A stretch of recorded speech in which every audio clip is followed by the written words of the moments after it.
नमस्कार, UP live आप देख रहे हैं। आपके साथ मैं श्वेता राजपूत। उत्तर प्रदेश के मुख्यमंत्री योगी आदित्यनाथ ने आगरा में विकास की नई सौगात दी।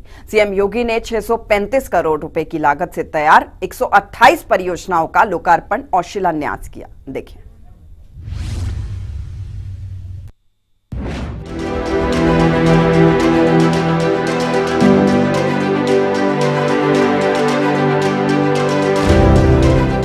आगरा के जेआईसी मैदान में आयोजित कार्यक्रम में सीएम योगी आदित्यनाथ ने 635 करोड़ रुपए की 128 विकास परियोजनाओं का उद्घाटन और शिलान्यास किया। इन परियोजनाओं में सड़क, स्कूल भवन, ओवरब्रिज, बस स्टैंड और अस्पतालों से जुड़े कार्य शामिल हैं।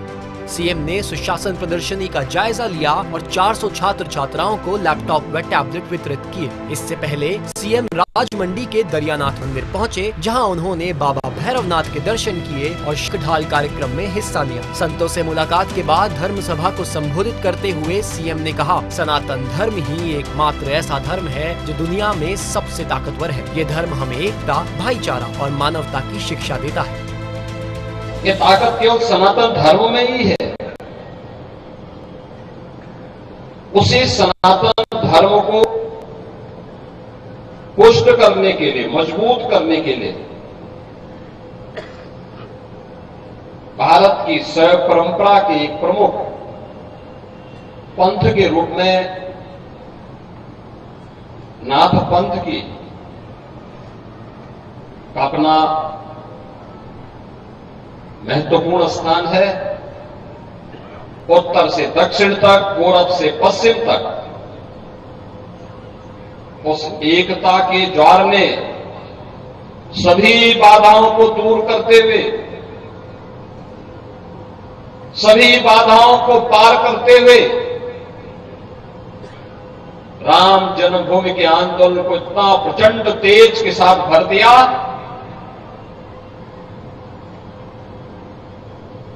कि अंततः हर भारतवासी ये कहने के लिए मजबूर हुआ कि नहीं, अन्याय हुआ है और इस अन्याय का परिमार्जन होना चाहिए।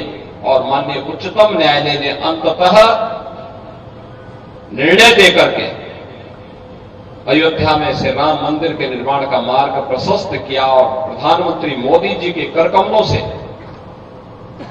आज रामलला भी अयोध्या धाम में विराजमान हो गए। और पाकिस्तान में भी, आपके अफगानिस्तान में भी अनेक ऐसे स्थल थे जहां पे हमारे योगेश्वर रहा करते थे, जन जागरण के कार्यक्रमों में, लोक कल्याण के कार्यक्रमों में जुड़े रहते थे। लेकिन बृहत्तर भारत में कोई राज्य ऐसा नहीं, कोई अंचल ऐसा नहीं जहां पर योगेश्वर आज भी वहां पे व्यापक आध्यात्मिक, धार्मिक और सांस्कृतिक जनजागरण के कार्यक्रम के साथ साथ लोक कल्याणकारी कार्यक्रमों के साथ में जुड़े। वहां पे अनेक कार्यक्रम चल रहे हैं। कोई स्थानीय स्तर पर मठ और मंदिर के माध्यम को धार्मिक जागरण का माध्यम बनाता है। सीएम योगी के इस दौरे से आगरा में विकास को नई गति मिलेगी। साथ ही सनातन धर्म के प्रति उनकी प्रतिबद्धता एक बार फिर सामने आई। ब्यूरो रिपोर्ट, सूर्या समाचार। मुख्यमंत्री योगी आदित्यनाथ एक बार फिर विपक्ष पर जमकर बरसते हुए नजर आए। सीएम योगी ने कानून व्यवस्था को लेकर दंगाइयों को कड़ा संदेश भी दिया है। सीएम ने कांग्रेस और सपा पर निशाना साधा। सपा पर आरोप लगाया कि विपक्ष औरंगजेब और बाबर जैसे आक्रांताओं का महिमा मंडन करते हैं।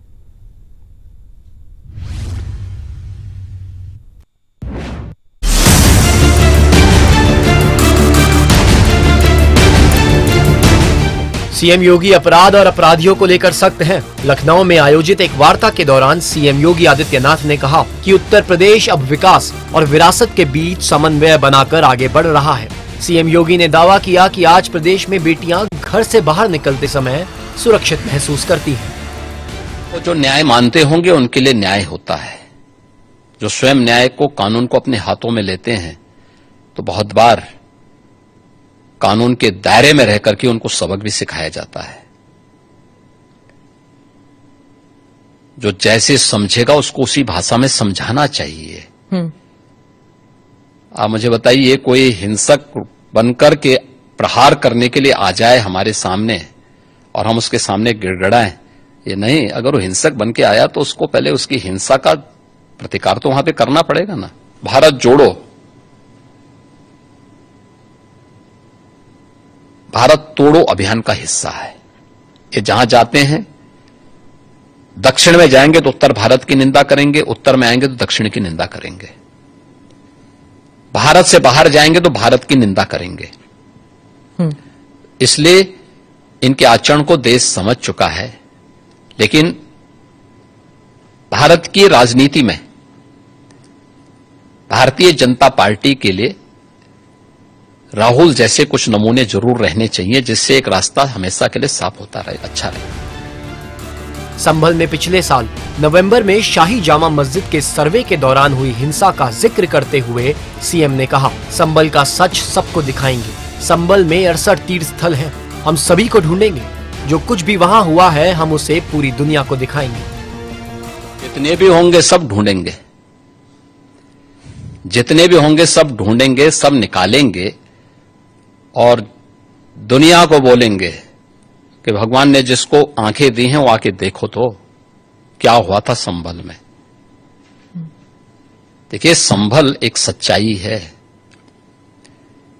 और मैं इसलिए नहीं कह रहा हूं भाई आपको उपासना विधि की पूरी छूट है, कहीं भी आप बनाइए, लेकिन आप तो इस्लाम के मुद्दों से ही भटक करके काम किए हैं। पर ये तो बन चुके हैं, अब बन नहीं चुके हैं। इस्लाम कहता है कि किसी भी हिंदू मंदिर या किसी हिंदू घर को तोड़ करके आपके द्वारा बनाए गई कोई भी इबादत गृह ये खुदा को स्वीकार्य नहीं है। क्यों आपने बनाई? मथुरा श्री कृष्ण की जन्मभूमि नहीं है क्या? पर वो तो अब कोर्ट में है ना। कोई कोर्ट का ही आदेश पालन कर रहे हैं ना, तो अब तक तो वहां बहुत कुछ हो गया होता।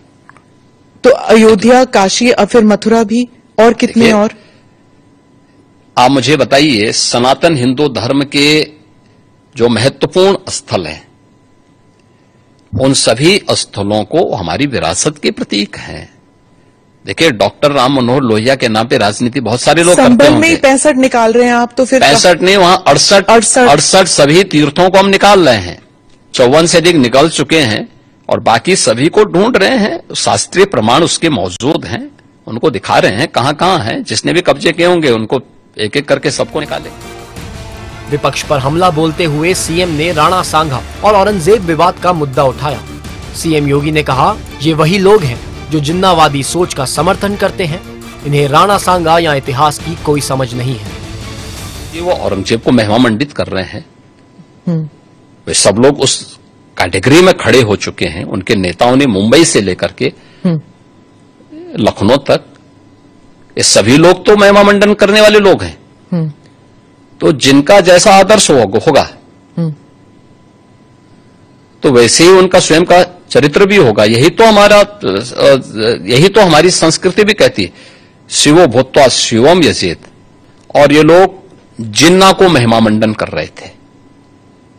तो ये वही कैटेगरी है, ये वही ब्रीड है जो बाबर से लेकर के औरंगजेब तक और जिन्ना तक को महिमा मंडन करते हैं। तो देश के प्रति इनके भाव क्या होंगे, भारत की विरासत के प्रति इनके भाव क्या होंगे, भारत के महापुरुषों के प्रति क्या इनके भाव क्या होंगे, ये अंदाजा इसी से लगाया जा सकता है। और ये लोग अवसरवादी भी हैं। सीएम योगी के इन बयानों से साफ है। और चलिए सीधा आपको हरियाणा विधानसभा लिए चलते हैं। यह स्पॉट फिक्सिंग है, इसमें ये शामिल है। इनकी रोकथाम के लिए ये बिल लाया गया है। और माननीय अध्यक्ष जी, मैं बताना चाहूंगा, इसमें हमने अधिकतम 7 साल की सजा का प्रावधान किया है। जुर्माना जो 7 लाख रुपए से कम नहीं होगा, ये भी प्रावधान किया है। भिन्न भिन्न अपराधों के लिए ये इसमें कई, जो सट्टे के अंदर जुआ सट्टा कई प्रकार के हैं, उसके लिए ये किया गया है। मैच फिक्सिंग या स्पॉट फिक्सिंग के लिए हमने कारावास की सजा का भी माननीय अध्यक्ष जी प्रावधान किया गया है। इसके अंदर 3 से 5 साल तक प्रावधान किया गया है और 5 लाख रुपए से कम का जुर्माना भी नहीं होगा। माननीय अध्यक्ष जी, सेक्शन 12 में अपराध को अर्जित संपत्ति का जब्त करने का भी प्रावधान हमने इसमें किया है कि अगर कोई इस प्रकार की उसकी संपत्ति भी जब्त कर ली जाए, ये भी प्रावधान इसके अंदर किया है। माननीय अध्यक्ष जी, क्योंकि जब कानून बनता है समय समय के ऊपर जिस प्रकार का वातावरण बनता है और उसके अंदर अमेंडमेंट होते रहते हैं, और अगर हमारे कोई इस प्रकार का विषय आएगा तो इस महान सदन के अंदर फिर ये बिल आ जाएगा, उसके अंदर अमेंडमेंट आ जाएगी, कोई ऐसी बात नहीं। मेरा आग्रह है सभी विपक्षी साथियों से कि आप सर्वसम्मति से इसके ऊपर मेज थपथपा करके इसको पास करने का काम करें। बहुत बहुत धन्यवाद। प्रश्न है कि हरियाणा सार्वजनिक धूत रोकथाम विधेयक 2025 पर तुरंत विचार किया जाए। जो इस प्रस्ताव के पक्ष में है कृपया हाँ कहें, जो इस प्रस्ताव के विपक्ष में है कृपया ना कहें। हाँ पक्ष की जीत हुई, हाँ पक्ष की जीत हुई, प्रस्ताव स्वीकृत हुआ। अब सदन विधेयक पर क्लॉज बाय क्लॉज विचार करेगा। प्रश्न है कि सब क्लॉज 2 ऑफ क्लॉज 1 विधेयक का पार्ट बने। जो इस प्रस्ताव के पक्ष में है कृपया हाँ कहें, जो इस प्रस्ताव के विपक्ष में है कृपया ना कहें। हाँ पक्ष की जीत हुई, हाँ पक्ष की जीत हुई, प्रस्ताव स्वीकृत हुआ। सब क्लॉज 2 ऑफ क्लॉज 1 विधेयक का पार्ट बना। प्रश्न है कि सब क्लॉज 3 ऑफ क्लॉज 1 विधेयक का पार्ट बने। जो इस प्रस्ताव के पक्ष में है कृपया हाँ कहें, जो इस प्रस्ताव के विपक्ष में है कृपया ना कहें। हाँ पक्ष की जीत हुई, हाँ पक्ष की जीत हुई, प्रस्ताव स्वीकृत हुआ। सब क्लॉज 3 ऑफ क्लॉज 1 विधेयक का पार्ट बना। प्रश्न है कि क्लॉजेज 2 से 18 विधेयक का पार्ट बने। जो इस प्रस्ताव के पक्ष में है कृपया हाँ कहें, जो इस प्रस्ताव के विपक्ष में है कृपया ना कहें। हाँ पक्ष की जीत हुई, हाँ पक्ष की जीत हुई, प्रस्ताव स्वीकृत हुआ। क्लॉजेज 2 से 18 विधेयक का पार्ट बने। प्रश्न है कि सब क्लॉज 1 ऑफ क्लॉज 1 विधेयक का पार्ट बने। जो इस प्रस्ताव के पक्ष में है कृपया हाँ कहें, जो इस प्रस्ताव के विपक्ष में है कृपया ना कहें। हाँ पक्ष की जीत हुई, हाँ पक्ष की जीत हुई, प्रस्ताव स्वीकृत हुआ। सब क्लॉज 1 ऑफ क्लॉज 1 विधेयक का पार्ट बना। प्रश्न है कि अनेक्टिंग फॉर्मूला विधेयक का अनेक्टिंग फॉर्मूला हो। जो इस प्रस्ताव के पक्ष में कृपया हाँ कहें, जो इस प्रस्ताव के विपक्ष में है कृपया ना कहें। हाँ पक्ष की जीत हुई, हाँ पक्ष की जीत हुई, प्रस्ताव स्वीकृत हुआ। अनेक्टिंग फॉर्मूला विधेयक का पार्ट बना। प्रश्न है कि टाइटल विधेयक का टाइटल हो। जो इस प्रस्ताव के पक्ष में कृपया हाँ कहें, जो इस प्रस्ताव के विपक्ष में कृपया ना कहें। हाँ पक्ष की जीत हुई, हाँ पक्ष की जीत हुई, प्रस्ताव स्वीकृत हुआ। टाइटल विधेयक का टाइटल बना। माननीय सदस्यगण, अब माननीय मुख्यमंत्री प्रस्ताव प्रस्तुत करेंगे कि विधेयक पारित किया जाए। आदरणीय अध्यक्ष महोदय, मैं प्रस्ताव करता हूं कि विधेयक पारित किया जाए। प्रस्ताव प्रस्तुत हुआ कि विधेयक पारित किया जाए। प्रश्न है कि विधेयक पारित किया जाए। जो इस प्रस्ताव के पक्ष में कृपया हाँ कहें, जो इस प्रस्ताव के विपक्ष में कृपया ना कहें। और चलिए फिर से यूपी की खबरों की ओर रुख कर लेते हैं। उत्तर प्रदेश के डिप्टी सीएम केशव प्रसाद मौर्य आज प्रयागराज में पहुंचे, जहां पर उन्होंने योगी सरकार के 8 साल पूरे होने के उपलक्ष्य में आयोजित एक विशेष कार्यक्रम में शिरकत की।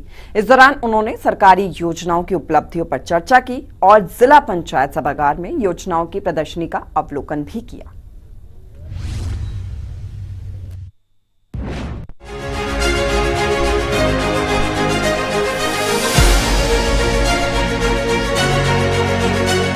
प्रयागराज के जिला पंचायत सभागार में आज योगी सरकार के 8 साल पूरे होने पर एक भव्य कार्यक्रम का आयोजन किया गया। इस मौके पर उत्तर प्रदेश के डिप्टी सीएम केशव प्रसाद मौर्य मुख्य अतिथि के रूप में शामिल हुए। डिप्टी सीएम ने सरकारी योजनाओं की प्रदर्शनी का अवलोकन किया। वहीं डिप्टी सीएम ने इन योजनाओं के लाभार्थियों से भी बातचीत कर उनकी समस्याओं को सुना। कार्यक्रम में प्रयागराज के तीनों जिला अध्यक्ष मेयर गणेश केसरवानी और डीएम नवनीत सिंह चहल भी मौजूद रहे। वहीं डिप्टी सीएम ने इस दौरान सरकारी योजनाओं की उपलब्धियों पर भी विस्तार से चर्चा की। डिप्टी सीएम ने कहा कि पिछले 8 सालों में योगी सरकार ने प्रदेश में सुशासन, सुरक्षा और विकास के क्षेत्र में अभूतपूर्व काम किया है। साल सरकार का जो कार्यकाल पूरा हुआ है, इसमें 3 दिवसीय उसे उत्सव भी कहिए, गरीब कल्याण, समाज कल्याण, महिला सशक्तिकरण, किसान सम्मान का मेला भी कह सकते हैं। और उसमें संगोष्ठियां भी हो रही हैं। जो तमाम प्रकार के लाभार्थी हैं उनको अनेक योजनाओं का लाभ भी दिया जा रहा है। और यह जो 8 साल हमारा सरकार का कार्यकाल बीता है, माननीय प्रधानमंत्री जी के मार्गदर्शन में, मुख्यमंत्री योगी आदित्यनाथ जी के नेतृत्व में, बहुत ऐतिहासिक रहे हैं, बहुत उपलब्धियों वाले रहे हैं। हमारा उत्तर प्रदेश जो एक गुंडों का, अपराधियों का, माफियाओं का, दंगाइयों का प्रदेश बन गया था, आज सर्वोत्तम प्रदेश बन रहा है। विकास का प्रदेश बन रहा है, सुशासन का प्रदेश बन रहा है, गरीब कल्याण का प्रदेश बन रहा है। हमारी सरकार आने से पहले हमारे जो किसान थे उनको सम्मान निधि नहीं मिलती थी। अगर वो नलकूप लगाए थे तो उनको बिजली का बिल देना पड़ता था। लेकिन 31 मार्च 2023 के बाद उत्तर प्रदेश के जो किसान अपना नलकूप लगाए हैं, अब बिजली का बिल मेरे किसानों को नहीं देना पड़ता, सरकारी खजाने से उनके बिल का भुगतान करने का काम किया जाता है। आप में से बहुत लोग बहुत सारी फ्री में सामग्रियां पाते हैं। प्रधानमंत्री गरीब कल्याण योजना का राशन देश में 80 करोड़ लोगों को मिल रहा है, उत्तर प्रदेश में 15 करोड़ लोगों को मिल रहा है। लेकिन तब भी बहुत सारे लोगों के मन में रहता सब कुछ फ्री में मिल जाए। जितना भी फ्री में मिल सकता है वह देने का लगातार प्रयास किया जा रहा है, लेकिन बहुत लोग बिजली भी जलाने वाली फ्री में चाहते हैं। मेरे प्रधानमंत्री जी ने क्या कहा है, हम बिजली फ्री में देंगे, और फ्री में देने का रास्ता क्या है, प्रधानमंत्री सूर्य घर योजना या स्टॉल लगाया जाइएगा। डिप्टी सीएम केशव प्रसाद मौर्य का ये दौरा प्रयागराज में सरकारी योजनाओं को और गति देने का संदेश देता है। अब वे लखनऊ के लिए रवाना होंगे। ब्यूरो रिपोर्ट, सूर्य समाचार।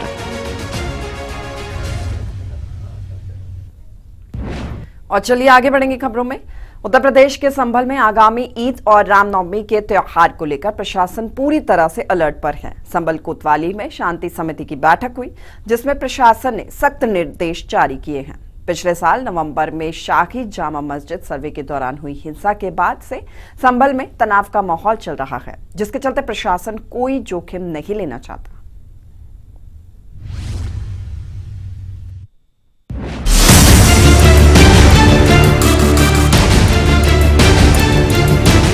संभल कोतवाली में आयोजित शांति समिति की बैठक हुई।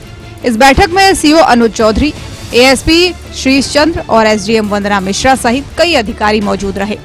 मस्जिद के प्रतिनिधियों के साथ रामनवमी और ईद के शांतिपूर्ण आयोजन पर चर्चा हुई। वहीं प्रशासन ने साफ निर्देश दिए कि सड़कों पर नमाज पढ़ने की अनुमति नहीं होगी। शांति समिति की बैठक आने वाले त्योहारों को लेकर की गई थी, जिसमें नवरात्रि का त्योहार है और इसके अलावा ईद है, फिर उसके बाद महानवमी का त्योहार है। तो उसके संबंध में बैठक की गई थी और उसमें जो भी लोग उपस्थित रहे शांति समिति की बैठक में, उन लोगों ने अपने जो भी समस्याएं आ रही है त्योहार के दौरान, जैसे कभी कभार बिजली की समस्या, कभी पानी की समस्या, इस तरह की छोटी छोटी चीजें जो हैं, कहीं नाली वगैरह खुली पड़ी है या कोई दिक्कत है, तो उसके संबंध में छोटी छोटी चीजों से अवगत करा है। उसके निस्तारण के लिए लोगों को अवगत करा दिया गया। नमाज के लिए चर्चा ये रही कि ये बता दिया है कि, और ये लोग सहमत भी थे कि सड़क पर नमाज नहीं पढ़ना है, जो पूर्व से ही लागू है। और इसके अलावा माइक लाउड स्पीकर के प्रयोग के अनुमति की बात हो रही थी, तो उसको डिनाई कर दिया गया है कि अभी तो इस तरह कोई विचार नहीं किया जा रहा है। और इसके अलावा लोगों ने कहा कि छतों पर नमाज पढ़ने की जो मस्जिद के आसपास है, तो उसमें कहा गया है कि इस तरह की अनुमति देने से पहले इसकी जांच करा ली जाएगी।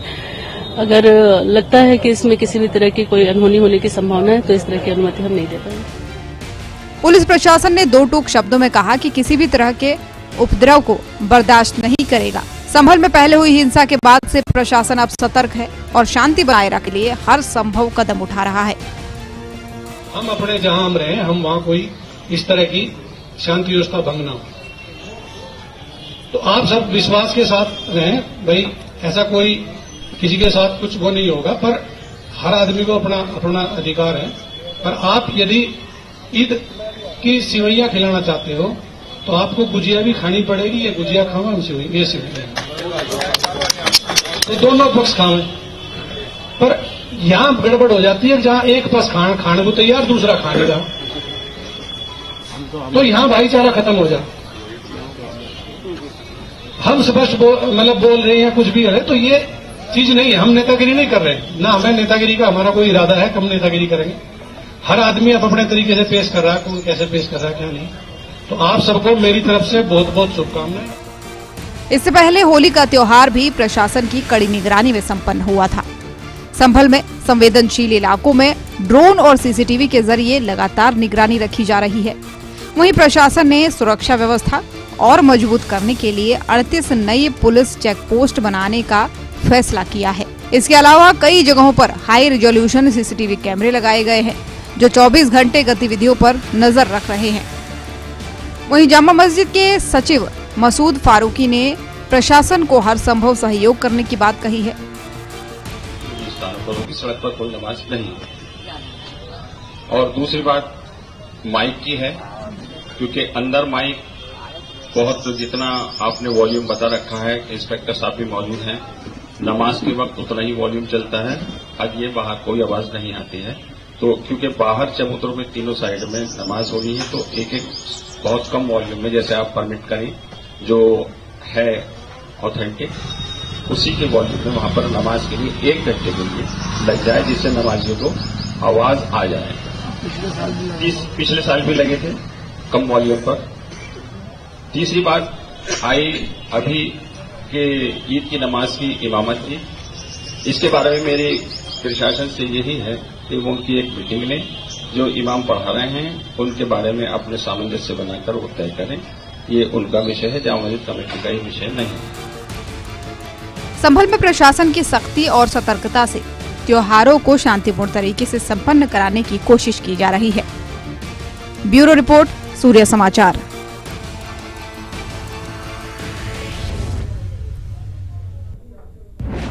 यूपी लाइव में फिलहाल के लिए मेरे साथ इतना ही। आप बने रहिए हमारे साथ। नमस्कार।